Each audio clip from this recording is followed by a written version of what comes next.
आज हम सुभाषित रत्नान पढ़ेंगे। कक्षा 12th के यूपी बोर्ड का लगभग सबसे इम्पॉर्टेंट लेसन है। इसको हम लोग पढ़ेंगे और एक बार तो मैं आप लोगों को समझाती हूँ, दोबारा मैं समझा रही हूँ। भाषासु मुख्या मधुरा दिव्या गीर्वाण भारती तस्या ही मधुरम काव्यम तस्मादप सुभाषितम। अतः इसका पहले संदर्भ लिखेंगे कि प्रस्तुत श्लोक हमारी पाठ्य पुस्तक के संस्कृत भाग में संकलित सुभाषित रत्नानी नामक पाठ से उद्धृत है। इसका अनुवाद करेंगे कि भाषासु मुख्या, भाषाओं में मुख्य, मधुरा मधुर, दिव्या दिव्य, गीर्वाण भारती, गीर्वाण भारती मतलब देववाणी संस्कृत। भाषाओं में मुख्य, मधुर, दिव्य देववाणी संस्कृत है। तस्या ही मधुरम काव्यम, वैसा ही उसका मधुर काव्य है। तस्मादपि, उसी प्रकार भी, सुभाषितम उसके सुंदर वचन हैं। कह रहे हैं कि भाषाओं में मुख्य, मधुर और दिव्य देववाणी संस्कृत है, वैसा ही उसका मधुर काव्य है और उसके वैसे ही मधुर उसके सुंदर वचन हैं या सुभाषित वचन हैं। अगला है सुखार्थिनो विकुतो विद्या कुतो विद्यार्थिनो सुखम, सुखार्थी वा त्यजेत विद्या विद्यार्थी वा त्यजेत सुखम। अर्थात सुखार्थी कुतो विद्या, सुख चाहने वाले को विद्या कहाँ, कुतो विद्यार्थी ने सुखम, और सुख चाहने वाले को विद्या कहाँ, और विद्या चाहने वाले को सुख कहाँ। सुखार्थी वा त्यजेत विद्याम, सुखार्थी को क्या त्याग देनी चाहिए, विद्या त्याग देनी चाहिए।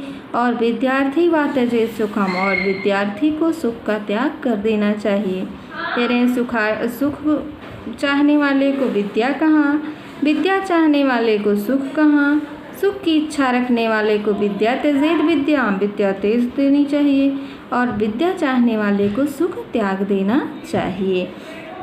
जल बिंदु निपातेन क्रमशः पूर्यते घटः सा हेतु सर्व विद्यानां धनस्य च धर्मस्य च।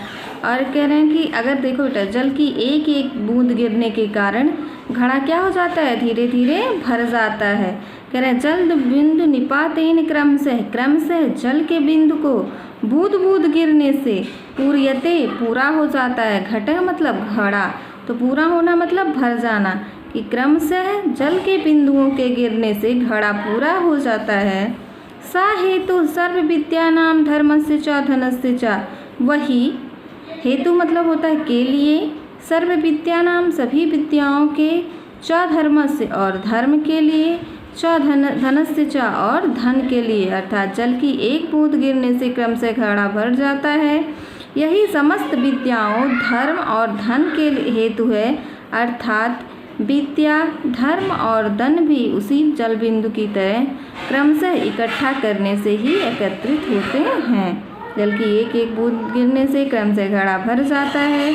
यही सभी विद्याओं धर्म और धन का कारण है, क्योंकि विद्या, धर्म और धन भी क्रमशः इकट्ठा करने के बाद ही एकत्रित होते हैं, इकट्ठे होते हैं।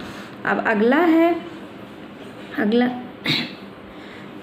अगला है कि काव्य शास्त्र विनोदेन कालो गच्छति धीमताम व्यसनेन च मूर्खाणाम निद्रया कलहेन वा। अब देखो नीचे से अर्थ लिया जाएगा, पहले मैं एक एक शब्द का अर्थ बताती हूँ, फिर नीचे से अर्थ बताती हूँ। काव्य शास्त्र विनोदेन, काव्य शास्त्र के विनोद की चर्चा में, मनोरंजन रूपी चर्चा में, कालो मतलब क्या होता है, कालो गच्छति धीमता मतलब व्यतीत हो जाता है। अब किनका व्यतीत हो जाता है, व्यसनेन मतलब बुरी आदत, चा मूर्खाणाम और मूर्खों की, निद्रया कलहेनवा अर्थात धीमताम मतलब होता है विद्वान व्यक्ति, बुद्धिमान व्यक्ति, कालो मतलब होता है समय, गच्छति मतलब व्यतीत होता है, जाता है। अर्थात बुद्धिमान व्यक्तियों का जो समय होता है, काल होता है, वह काव्य शास्त्र की चर्चा रूपी मनोरंजन में व्यतीत होता है। कहेंगे बुद्धिमानों का समय काव्य शास्त्र की विनोद रूपी चर्चा में व्यतीत होता है। वहीं मूर्खों का समय, मूर्खाणाम व्यसनेन च निद्रया कलहेनवा, वहीं मूर्खों का समय किसमें व्यतीत होता है, व्यसनेन बुरी आदतों में, निद्रया सोने में, और कलहेन झगड़ा करने में। अर्थात बुद्धिमानों का जो समय है वह काव्य और शास्त्र की चर्चा रूपी मनोरंजन में बीतता है। वहीं मूर्ख व्यक्तियों का समय बुरी आदतों में, सोने में और झगड़ा करने में व्यतीत होता है। अब अगला पैसेज, न चौरहार्यम न च राजहार्यम न भातृभाज्यम न